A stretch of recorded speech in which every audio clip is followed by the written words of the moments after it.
Estimados estudiantes, tengan todos ustedes muy buenos días, buenas tardes o buenas noches, según sea el horario en que estén viendo esta decimotercera conferencia vinculada a lo que va a ser una breve introducción a las constelaciones familiares. Hemos ya desarrollado durante las semanas anteriores todo el proceso de evaluación hasta la T2 y ahora ingresamos a la parte final del curso para poder terminar con tres temas que corresponden, uno, a lo que es las constelaciones familiares, dos, lo que son las dinámicas de las teorías básicamente narrativas desde el modelo de los teóricos White y Epson, que nos abarcarán fundamentalmente en estas semanas decimotercera, decimocuarta, decimoquinta, previas al examen final que será la última semana en la semana 16. En ese contexto, hoy día queremos desarrollar el tema de lo que es las escuelas de terapia sistémica desde el punto de vista de las terapias transgeneracionales que conocemos como las constelaciones familiares. Entonces, en esta unidad de trabajo que corresponde a la unidad número 3, que son las últimas clases que vamos a desarrollar, tocaremos e intentaremos desarrollar el punto, ¿no? Estábamos antes de ingresar a este tema recordando una experiencia que tuvo el no menos famoso eh, hombre de la física que revolucionó las teorías de la relatividad y el tiempo, Albert Einstein, cuando él era joven. Y entre una de las tantas intervenciones que tuvo en su época escolar, se hizo famoso un diálogo donde justamente el maestro que le tocaba en su clase trató de desprestigiar a un compañero de clase respecto a la existencia o no de Dios, un poco utilizando lo que era el conocimiento, el saber, lo que es las bondades que da el hecho de tener información. Einstein un poco que cuestionó la intervención haciendo preguntas al maestro. Una de estas preguntas fue si es que existía la oscuridad. Ante esta circunstancia, el maestro contestó que sí, y definitivamente refutó esta aseveración Albert Einstein, más o menos señalándole que la oscuridad no existía, que lo que existía era la luz y que la oscuridad era la ausencia de la luz, que desde el mundo de la física no podía haber definición ni había fórmula matemática para poder demostrar la oscuridad. Lo que sí había era la luz y que eso sí se podía demostrar en términos matemáticos y a través de lo que vendrían a ser las leyes físicas. Entonces, tenemos en esta primera intervención este maravilloso mundo que significa constelar, que tiene un componente muy interesante, arraigado en lo que vendrían a ser algunos conceptos muy interesantes de la física cuántica. Entonces, como es un tema que nosotros como psicólogos no tenemos experticia y que mucho menos estamos ligados al mundo de la ciencia en términos de la física, pues podemos, como diría Unamuno, contradecirnos de alguna manera en aquello que vamos a venir afirmando en esta sección. Primero porque aquel hombre que nunca se contradice es porque nunca dice nada. Entonces, nosotros vamos a intentar decir algo y de pronto, al decir algo, también vamos a contradecirnos. Y eso no nos quita la posibilidad de poder seguir señalando puntos de vista respecto al saber, respecto a lo que significa la posibilidad de ampliar los horizontes de mirada en el terreno de la terapia. Y justamente los elementos que nos proporciona la física cuántica en términos de lo que es el modelo de las constelaciones familiares es un tema muy interesante, diríamos hasta cierto punto controversial, y que intentaremos pues resumir en este breve espacio de tiempo que tenemos para hacer esta videoconferencia pregrabada para la semana decimotercera de nuestro curso.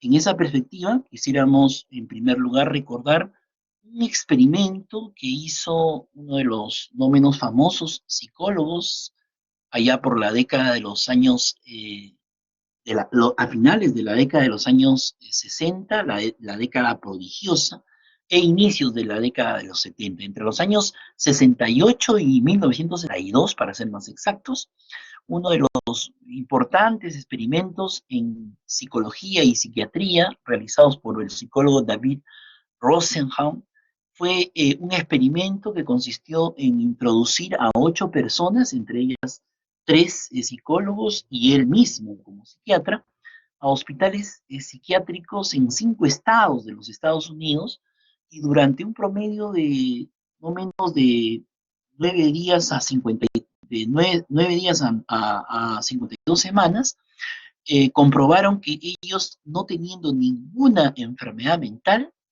lograron formular algunas tesis que contravinieron al movimiento psiquiátrico y que ofendieron la majestuosidad del diagnóstico psiquiátrico, ¿no? Lo que intentó David Rosenthal, entre otras cosas, es estar más o menos cuestionando cuáles son los criterios que nos confirman, además de los manuales psiquiátricos que son muy, pero muy versados al respecto para etiquetar y catalogar a los pacientes, pues cuestionar este statu quo de lo que significa la psiquiatría y la psicología tradicional respecto a quién es enfermo mental y quién no lo es. Curiosamente, estos entre comillas, pacientes que ingresaron bajo una consigna estandarizada de decir, por ejemplo, que escuchaban voces y específicamente una voz que fue estandarizada, lo que escuchaban, y los demás, y se cambiaron los nombres, claro está, para que no sean identificados, y luego toda la información que empezaron a contar para que sean admitidos era información de verdad. Resulta que durante el tiempo que fueron hospitalizados recibieron diagnósticos, todos de esquizofrenia y uno solo un diagnóstico diferenciado de maníaco depresivo, si no me equivoco. En esa perspectiva, luego de haber salido de este proceso, el doctor Rosenthal hizo su reporte presentado en el año 73 en la revista de Ciencia y fue una controversia, ¿no? El artículo, en su versión de traducción al castellano, era estar cuerdo en lugares dementes. O sea, estos pacientes, que eran personas mentalmente sanas, habían logrado ingresar burlando todos los criterios de diagnósticos, donde los evaluadores, pues por el solo hecho de haber escuchado que tenían y escuchaban voces, descontextualizando todo lo que vendría a ser este tema, muy particular y diríamos, controversial en la psiquiatría, pues fueron ingresados como pacientes. Y hubo toda una serie de respuestas ante este escenario, ante esta circunstancia, que obligaron a que hubieran ataques, ¿no?, contra el doctor Rosenthal por no haber avisado, por no haber avisado que iban a ir, qué sé yo, para poder tener probablemente mejores condiciones de diagnóstico, lo que siempre ocurre en muchos lugares. Y hubieron argumentos válidos que se podrían considerar. Sin embargo, después de unos meses, la clínica señaló que había logrado identificar una cantidad importante de pacientes respecto a que habían sido supuestamente nuevamente enviados y que ellos habían determinado que no eran pacientes psiquiátricos. El doctor Rosenberg nunca más había vuelto a enviar a nadie, ¿no? Entonces, este estudio nos da una interesante perspectiva de cuán delicado puede ser el manejo del diagnóstico respecto a la calidad o la salud mental de un paciente. Entonces, ¿qué tanto puede ser la realidad que tiene un manual de identificación de enfermedades psiquiátricas, esos estándares para calificar a uno u otro paciente sobre cuáles son sus dificultades en el plano de su salud mental? Pues era un primer gran cuestionamiento que podríamos tener en cuenta. Un segundo gran momento de cuestionamiento sobre lo que vendría a ser este fenómeno de la realidad y su, y su implicancia, ¿no? ¿Qué cosa es real, qué cosa no es real, qué cosa es válido, qué cosa es inválido, qué es objetivo, qué es subjetivo? Pues también lo planteó un físico, filósofo, que publicó un libro que se hizo muy famoso para los estudios posteriores en genética, Erwin Schrödinger, que es uno de los considerados uno de los padres de la física cuántica, ¿no? Y que hizo un experimento que estoy seguro ustedes lo conocen mejor que yo, y que tiene que ver con un experimento de un famoso gato, ¿no? Un gato que era un experimento, no es un experimento que se llegó a concretar, por si acaso, ¿no? Si alguno no lo conoce, no vaya a asustarse, que probablemente son muchos de ustedes amigos de los animales y siempre tienen ese cuidado de protegerlos. Entonces, este es un experimento supuesto, un experimento mental, hipotético, ¿no? Que consistía en poder someter a un gato, ¿no? A una supuesta experiencia donde con una sustancia de gas venenoso, como está ahí en la polea, en esa parte de la palanca, ¿no? En la cajita esa azul que ustedes observan en el diagrama, eh, este gas venenoso tenía una relación para que se active a partir de una palanca que activaba, perdón, en ese azul está el ventilador, ¿no? Una suerte de comunicador, para que active el uso de un martillo, golpeara la- el, el vidrio y se produjera la pérdida del gas venenoso. Esta circunstancia tenía 50% de probabilidad que pueda suceder después de una hora, entonces, lo cual originaría la muerte del gato.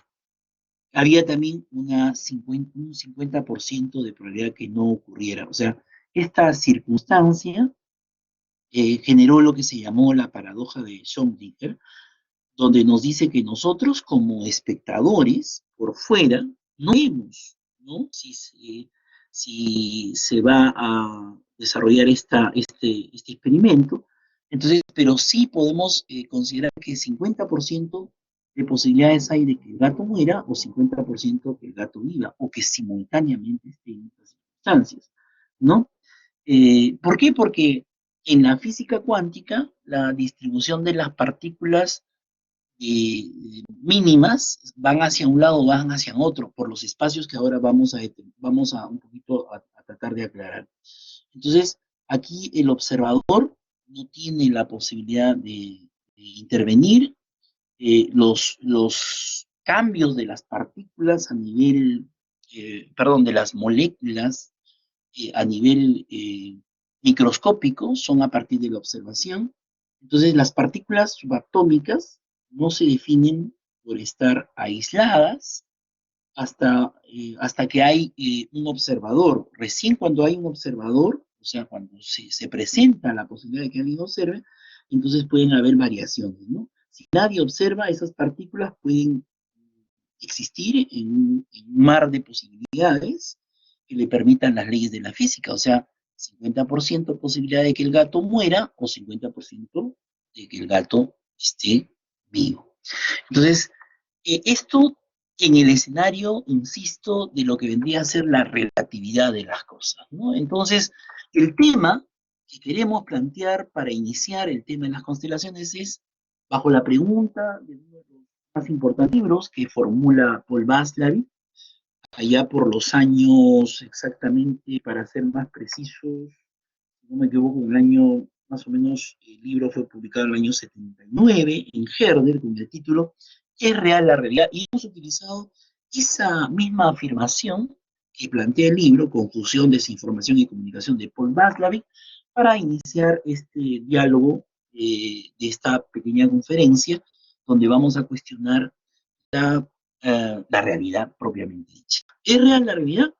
¿Es real lo que vemos? ¿Es real lo que se da en el espacio-tiempo de las circunstancias de los eventos?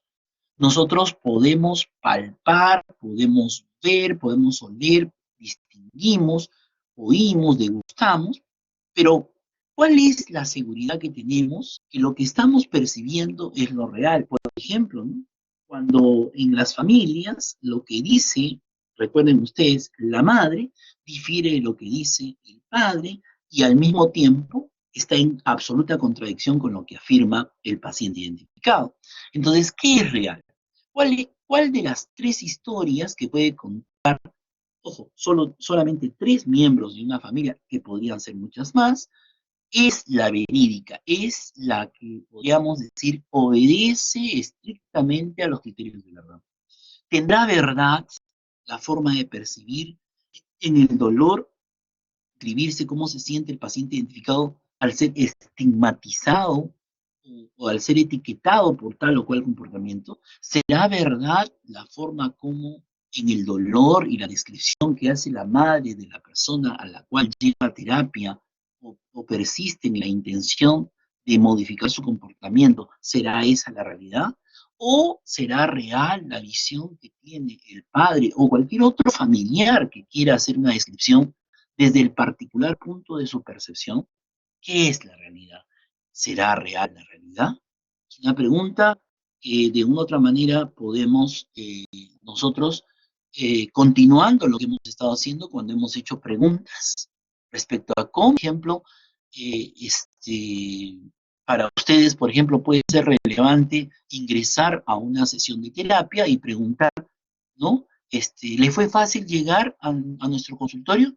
¿Será esa una dinámica real de poder establecer un rapport? ¿Será esa una pregunta tan excelente del rompehielo que marca una continuidad permanente de volverla a preguntar una y otra vez en las realidades de tantas familias durante tantos ciclos? ¿Será real que así funciona esa pregunta como una pregunta mágica que rompe el hielo de la comunicación de una familia? Nosotros queremos que hay otras realidades, que hay otras formas de preguntar, que hay otras formas de entender la complejidad en el proceso de la terapia. Entonces, hay otro experimento que más o menos va en esa perspectiva de plantear realidades distintas.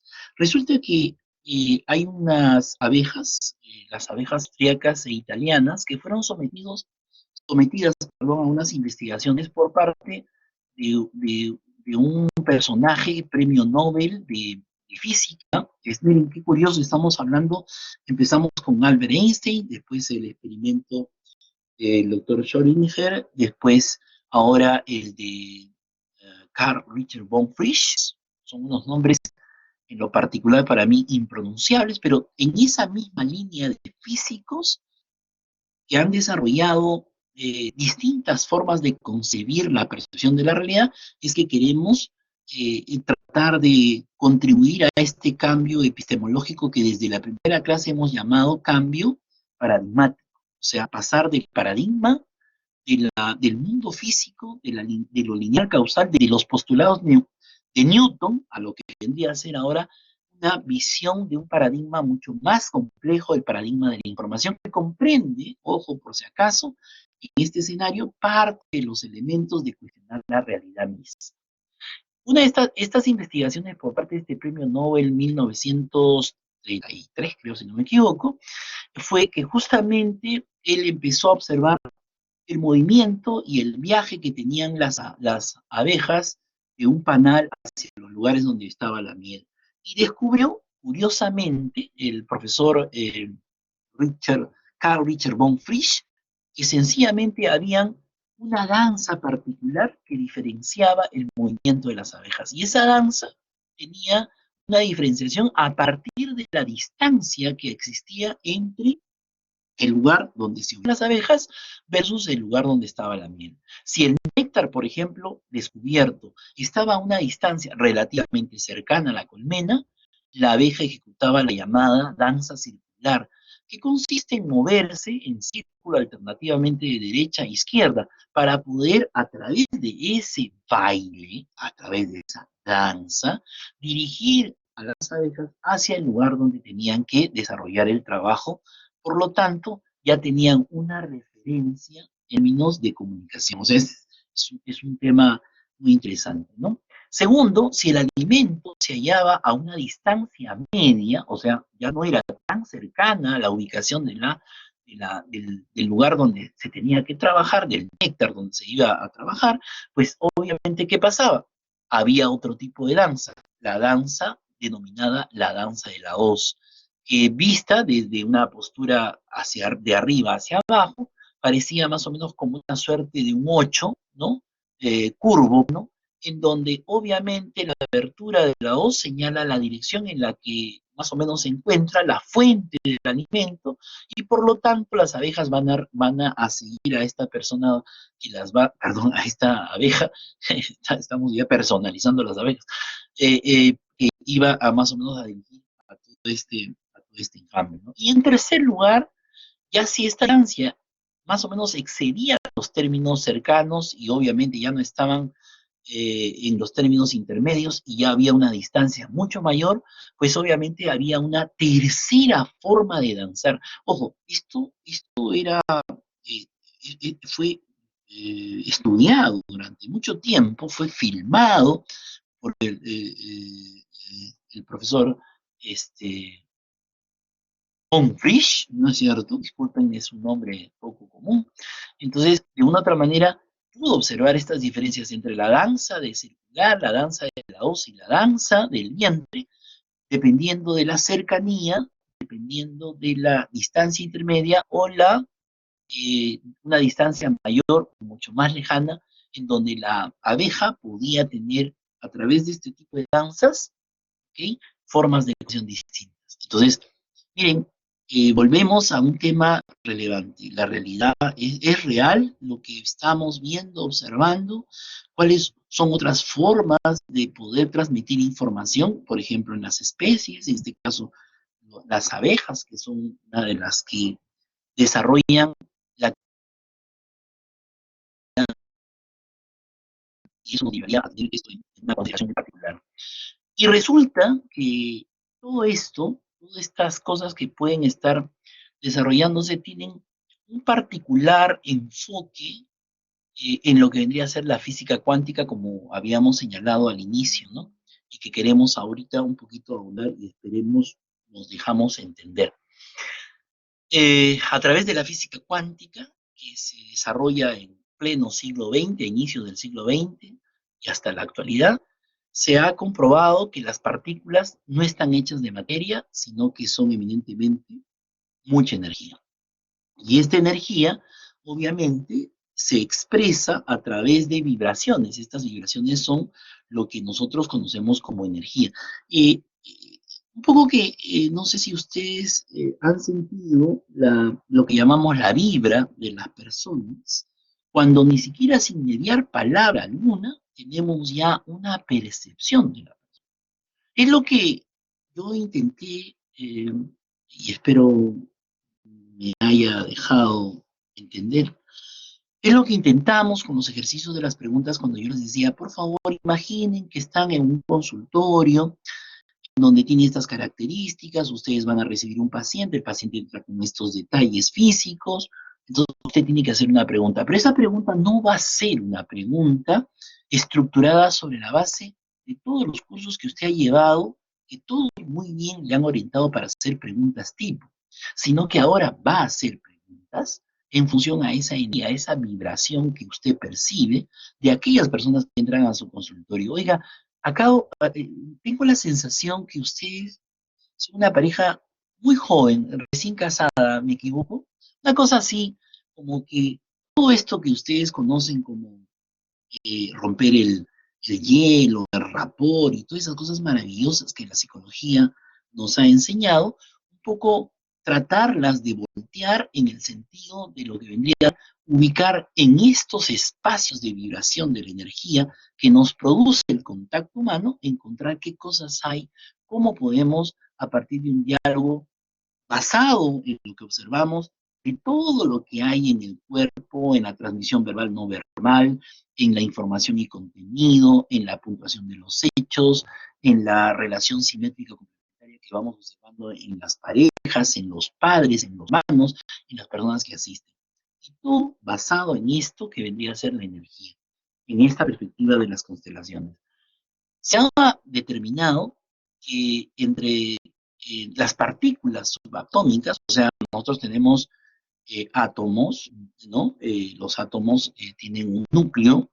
Entre los núcleos de estas estructuras, entre las partes que tienen el átomo, que vendría a ser, el núcleo tiene a su vez protones, los protones tienen a su vez neutrones, los neutrones a su vez contienen quarks, cada vez unidades mucho más pequeñas.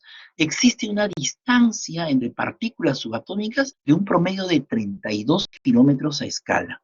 Y han encontrado los científicos, los físicos cuánticos, que entre núcleo, protón, neutrón, quarks, las distancias subatómicas bordean los 32 kilómetros. Y en esas distancias que puede tener una partícula, ¿no? Entonces, ¿qué pasa?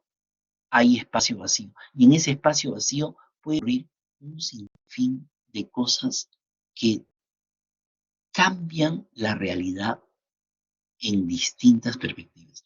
Entonces, cuando interviene el observador en estos átomos, en estas partículas, pues obviamente será real la realidad y las partículas que están, ojo, estas partículas subatómicas, que no van a tener una definición hasta que un observador las observe, podrían tener una serie de posibilidades distintas basadas en las leyes físicas de reacción.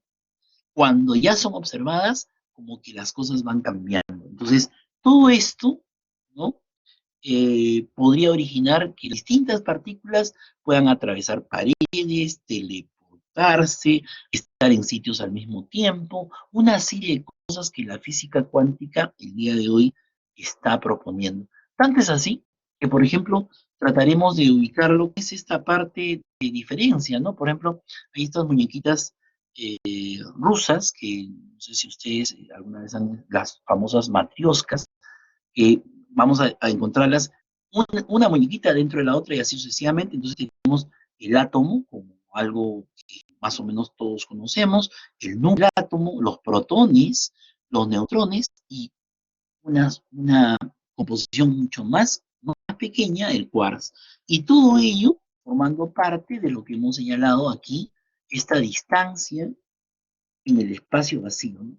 Entre una y otra eh, parte de nuestro núcleo, nuestro átomo que tenemos cada uno de nosotros, pues hay espacio vacío. ¿Qué puede haber ahí? Muchas cosas. Y puede interpretarse y verse muchísimas cosas.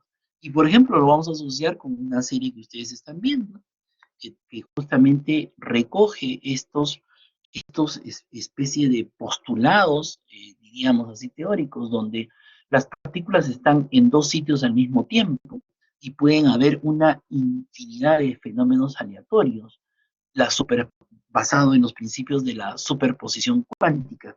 Entonces, miren, es volviendo al tema del gato, ¿se acuerdan? El gato puede estar muerto o puede estar vivo simultáneamente, que es lo que, para aquellos que están viendo la serie esta famosa Dar, que sería, para aquellos que no la ven, pues que la vean, ¿no? Es altamente recomendable, que justamente toca estos temas de cómo las distintas formas de espacio cuántico podrían hacer que podamos reaccionar de distintas maneras. Entonces, quiere decir que lo real es que la materia no es tan sólida como lo que pensamos o creemos, sino somos ondas de energía que van y vienen dentro de un espacio vacío. Y que obviamente ese espacio vacío nos va a dar un mundo de energía donde percibir va a ser una forma diferenciada, donde percibir es la forma que esta energía adquiere, donde percibir va a encontrar distintas perspectivas, distintas formas de entender las realidades que se pueden evidenciar de una u otra manera.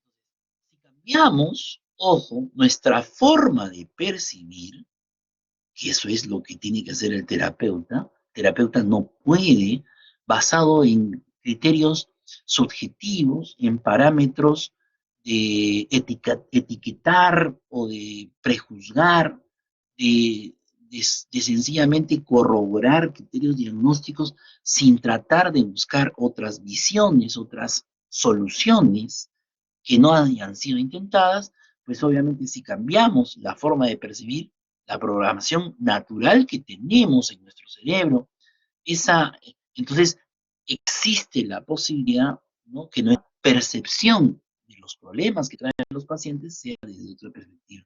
Y cuando tenemos esa capacidad de percibir de otra manera, pues probablemente también quienes tienen los problemas abrirán otras ventanas de posibilidades en ese espacio vacío que existe entre los problemas, basados en que hay un mundo de posibilidades para poder dar otras realidades y así aminorar los problemas humanos a partir de nuevas percepciones. Entonces, por ejemplo, voy a plantearles un ejercicio muy sencillo, lo pueden realizar ustedes. Este ejercicio permite hacernos una idea de cómo funciona nuestro cerebro. Muy sencillo. Haga usted una pequeña lista de aquellas cosas que en este momento de su vida le estén molestando. Entre ellas, por ejemplo, el curso de psicoterapia 2.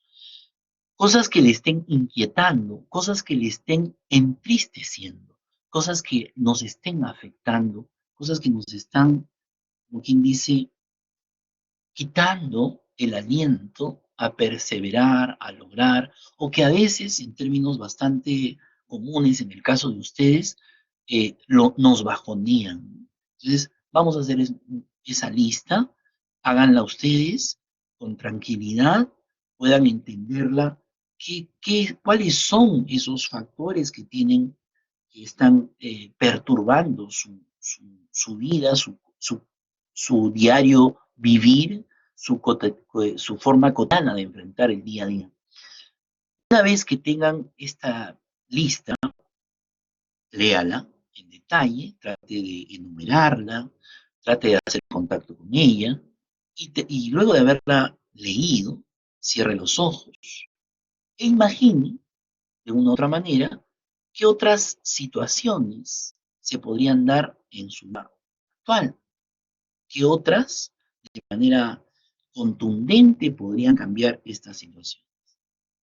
Ahora imagine que usted se va a dormir y que al despertar, ¿okay?, en la mañana, tiene amnesia y no recuerda absolutamente nada. Ni tu nombre, ni quién eres, ni tu vida o la gente que te rodea. Imagina que todo el recuerdo de tu vida, tal cual es, ha desaparecido completamente. Luego, pregúntese, hágase la pregunta: ¿puedes sentirte de la misma forma? ¿Puedes sentirte de la misma forma que antes respecto a los aspectos de tu vida si pierdes la memoria? Siéntase en esa condición, pase esa experiencia por un momento. Mire cada tema de su lista, imaginando que no tiene recuerdo alguno sobre él, o las personas que están involucradas en ese dolor, en esa pena, en esa tristeza, en aquello que le inquieta, esas cosas que no se pueden resolver, esas cosas pendientes con papá, con mamá, con los hermanos, de pronto con la pareja, sabe Dios. Revíselas y vea qué sucede. Ahora explore cómo se siente. Nuestro cerebro no está programado para una imagen sistémica del mundo, sino para darnos una imagen individualista de él. Y esa visión individualista hace que perdamos mucha perspectiva de lo tan inmenso que es lo que nos rodea. Esto que hemos explicado, este espacio vacío, este vacío que hay entre cada una de las cosas que tenemos.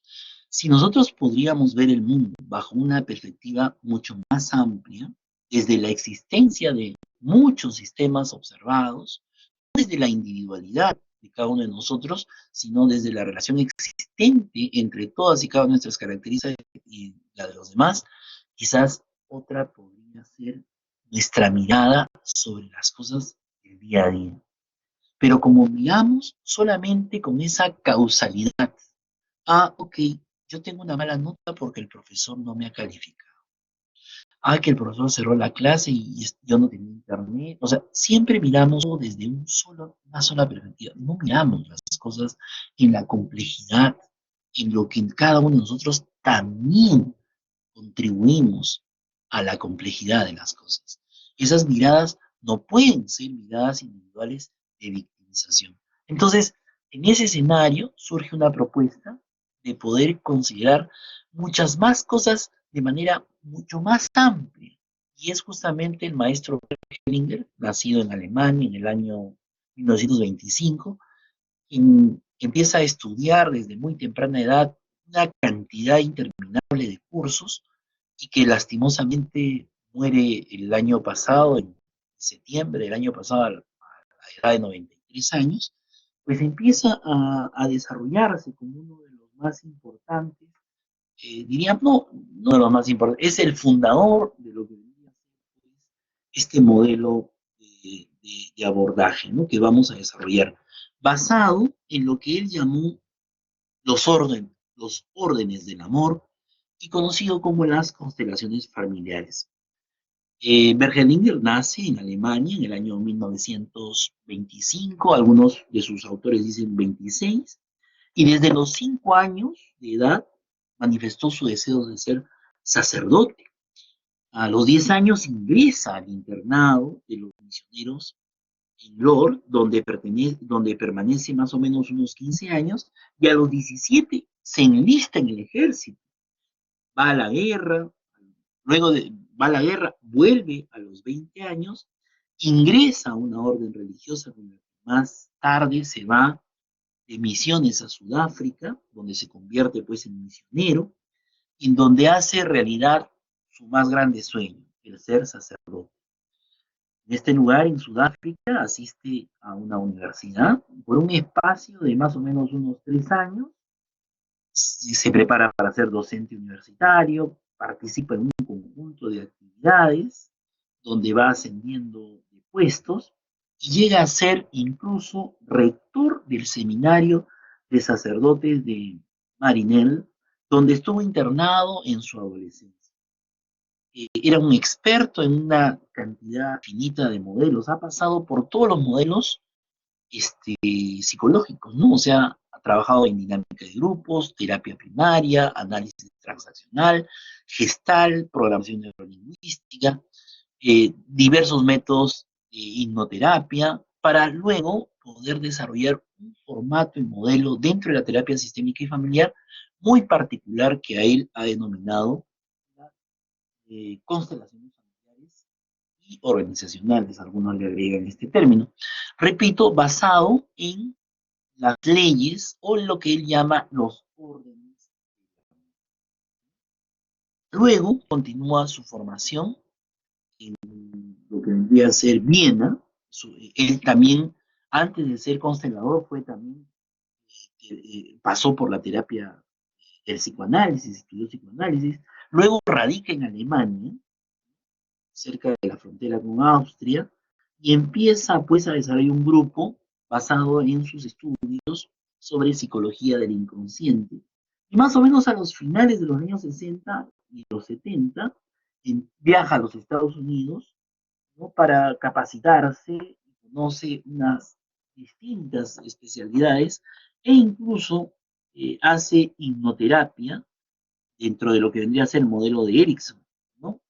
Quedó impresionado por Erickson, por las formas conscientes, y luego fue asimilando sus estudios y encontró en lo que vendría a ser este formato de lo que él llamó el orden viene primero, luego el amor, los órdenes del amor, sus postulados que vamos a nosotros a desarrollar en la clase de esta semana y que nos ha permitido darnos solamente el día de hoy un pantallazo.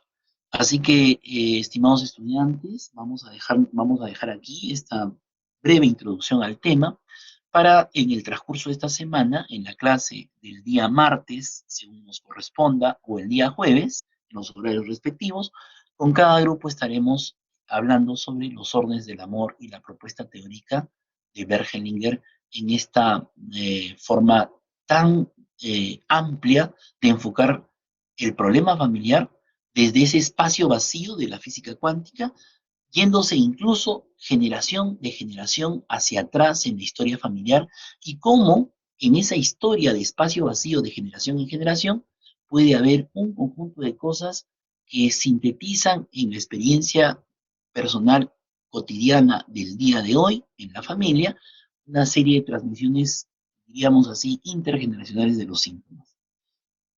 Bien, esa es una síntesis bastante apretada de esta clase introductoria a las constelaciones familiares. Muchísimas gracias.